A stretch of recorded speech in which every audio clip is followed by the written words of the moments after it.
Once upon a time, not so very long ago, in a city called London, the sun decided to have a bit of a lie-in.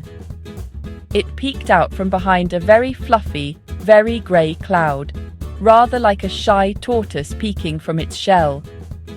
The city was a jumble of higgledy-piggledy rooftops and twisty-turny streets. It was a city that smelled of coal smoke, damp cobbles, and the delicious promise of freshly baked bread. But on this morning, something extraordinary was about to happen. You could feel it in the air, a little fizz, a little buzz. Down a narrow lane stood a building.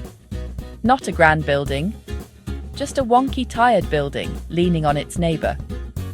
Inside, up a creaky flight of stairs, was a meeting place, the Pickwick Club, thinkers, talkers, dreamers, doers.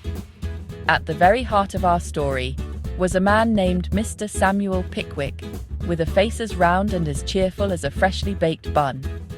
These were spectacles for seeing the world not just as it was, but as it could be. A place full of wonder and delight. Of course, Mr. Pickwick was not alone. First, there was Mr. Tracy Tupman. Next, Mr. Augustus Snodgrass.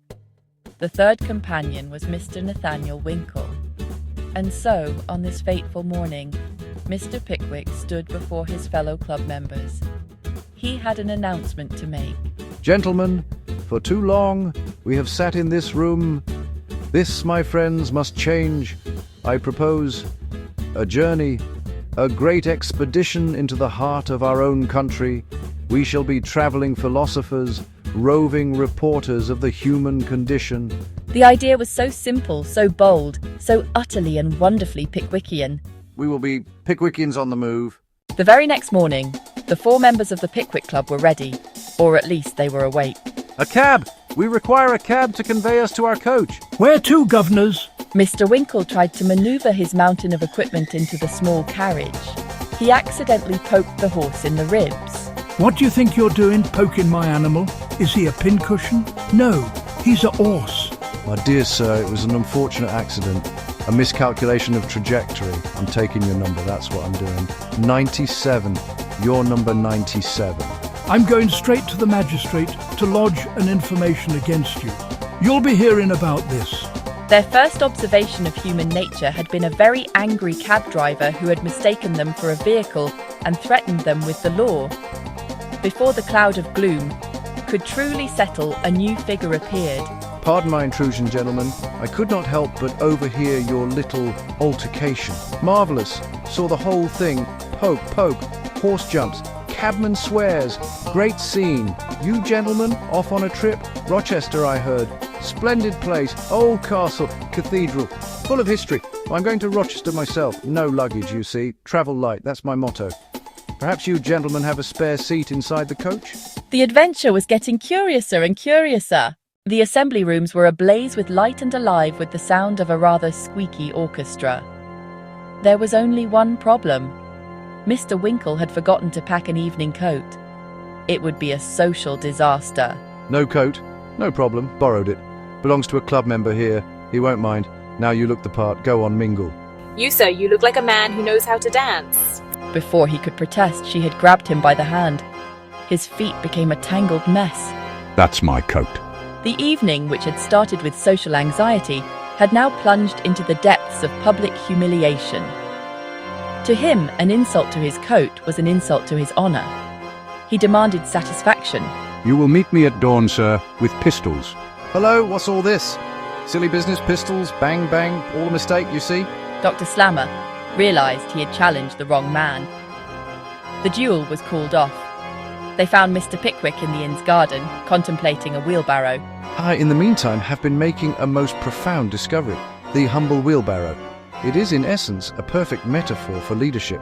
The sight of their brilliant leader finding deep meaning in a piece of gardening equipment was just too ridiculous. The tension of the morning melted away. The day after the non-duel, the weather decided to have a bit of a sulk. A strange, heavy silence hung over Dingley Dell. He's a scoundrel, a fortune hunter. My sister Rachel has a small inheritance. The cad, the bounder. We must act. This is no longer a mere journey of observation. This is a mission of mercy. Here is what we shall do. Mr. Winkle, you are our sportsman. You and young Joe shall take the fastest pony and ride cross-country a shortcut. Their goal was not to catch Jingle, but to be seen by him. They were to be the bumbling, slow-moving bait. He will slow down and gloat, believing he has all the time in the world. Mr. Winkle clung on for dear life. For the first time in his life, Mr. Winkle wasn't pretending to be a sportsman. He was actually doing something sporty. It was terrifying, it was muddy. But somewhere deep inside him, a tiny spark of genuine, thrilling excitement was lit. Against all odds, the cross-country shortcut worked. His grand plan had been foiled by a group of well-meaning bunglers and a sleepy boy on a pony. To celebrate their victory, old Mr. Wardle made a grand announcement. There was to be a country fair. Mr. Tupman saw his chance. His attempt to look like a mighty hero had only succeeded in making him look like a clumsy fool. Mr. Winkle saw a chance for redemption. His second throw was even worse. His attempt to prove his sporting prowess had ended in complete and utter disaster. While others simply marvelled at its size, Mr. Pickwick saw a golden opportunity for scientific inquiry. Does he dream? Has he shown any aptitude for mathematics? What are his views on the political situation? I shall test its cognitive responses. The prize pig of the year was free. It was a comical sight, the stout, respectable gentleman fleeing from a pig the size of a small sofa. The pig came to a messy halt, happily munching a tart. The chaos had united the fair in a moment of shared, sticky joy. His notebook was full of notes, but the best memory wasn't written down. It was the joy of friendship, messy, sticky, and unforgettable. A week later, the corresponding society of the Pickwick Club gathered once more. The air fizzed with happy chatter. He had discovered that true courage wasn't about being good at something. It was about being terrified of it and doing it anyway. I have realized that some things are too wonderful to be trapped in a rhyme. These are poems that you live, not poems that you write. Gentlemen, I once had a theory about observing human nature from a distance. I am pleased to report that my theory was completely and utterly wrong. Life, my dear friends, is not a thing to be observed from the sidelines.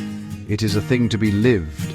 It is for making mistakes and doing it all with your friends by your side. Our journey is over, but the adventure is not. I give you the Pickwick Club. They had set out to understand the world, and in the end, they had come to understand each other. And as they went their separate ways home, they all knew, deep in their hearts, that this was not the end of the story. It was just the beginning of the next one.